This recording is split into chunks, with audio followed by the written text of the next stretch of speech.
We're ready to put our transmission back on our engine here. As you can see, we got the engine on the crane or the hoist right here, and we got our transmission back on our little dolly.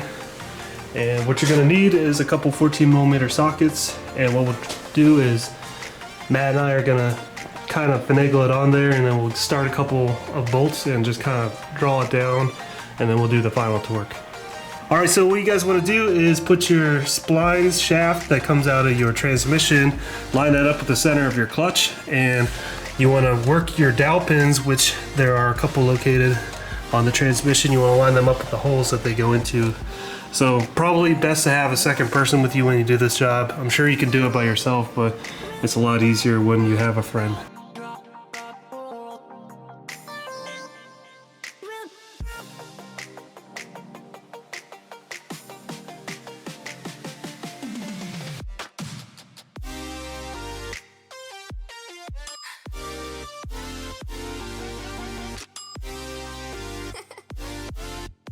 So we got our transmission on and we're ready to torque all the bolts down. All of these bolts get torqued down to 36 foot-pounds. There are 3 that you can see here. One here, the second one's here, and then the third one's right here.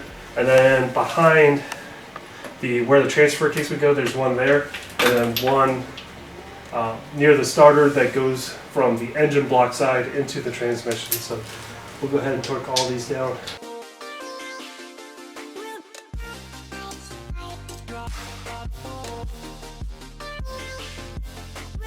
Once you get all those bolts torqued down, what I did was I lowered the engine and transmission down onto the little dollies we've been using to move them around this whole time.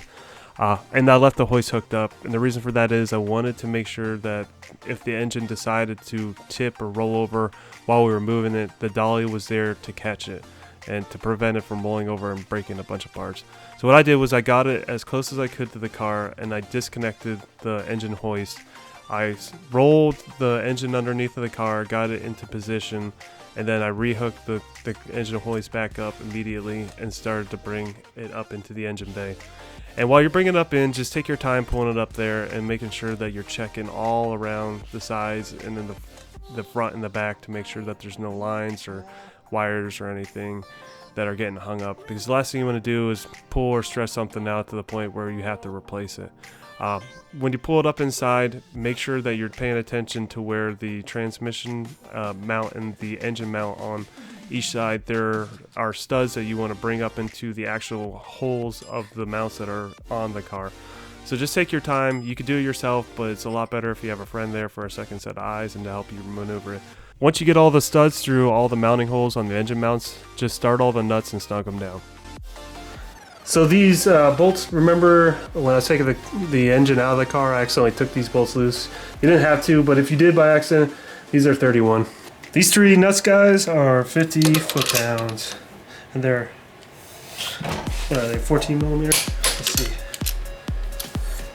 Yep, 14mm.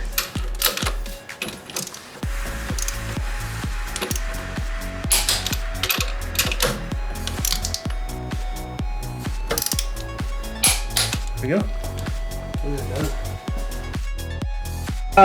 These are 17mm nuts and they get 35 foot-pounds.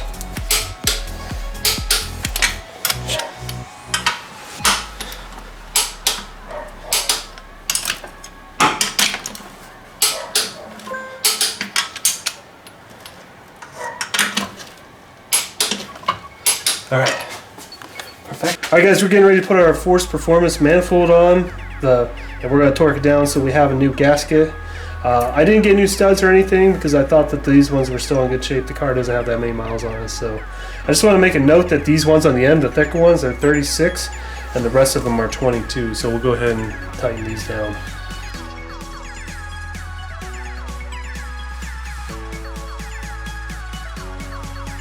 Just to give you guys a heads up, if you guys decide to go with this FP manifold, when you're going to install it, it's a lot larger than the OEM one, so there's not a lot of clearance between the runners and the nuts themselves. So what I did was I went to Harbor Freight and I bought a couple of wrenches that I decided to use as sacrificial wrenches, and I took the box in and I ground them down to the point where they would fit in between the runners and the nuts, and I could snug them down the best I could. I know that most of the time I like to try to get everything down to an OEM spec torque value, but in this case it's just impossible. So what I did was I snugged them down. It's been almost 1,000 miles later. We have no leaks or anything yet. So I think if you go with that and you just don't over tighten them and you don't under tighten them, just get them to a good snug tightness and you won't have any issues at all. There's two reasons why I decided to go with a cast manifold over a header style manifold. First reason being the price of the cast manifold is about a quarter as much as what a header style manifold costs. The second reason being, for our horsepower goals, this manifold right here flows just fine and it'll take us to our end number that we want to get to.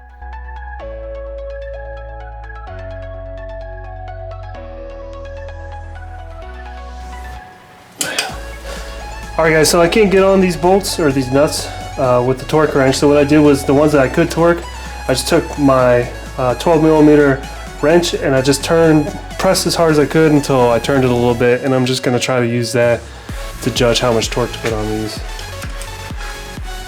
Thanks everybody for watching, and if you're new here, please hit that subscribe button and keep an eye out for more EVO 9 build videos. In the next episode, I'll be showing you how to fill the EVO 9 ACD transfer case correctly. If you know anything about these transfer cases, is they're very sensitive to the type of oil and the quantity of oil that you put in them. They have a tendency to burn out ring and pinions if it's not exactly correct. Thanks to all my new subscribers and all my OG subscribers and all of you who contribute to the comment section. We'll see you in the next one.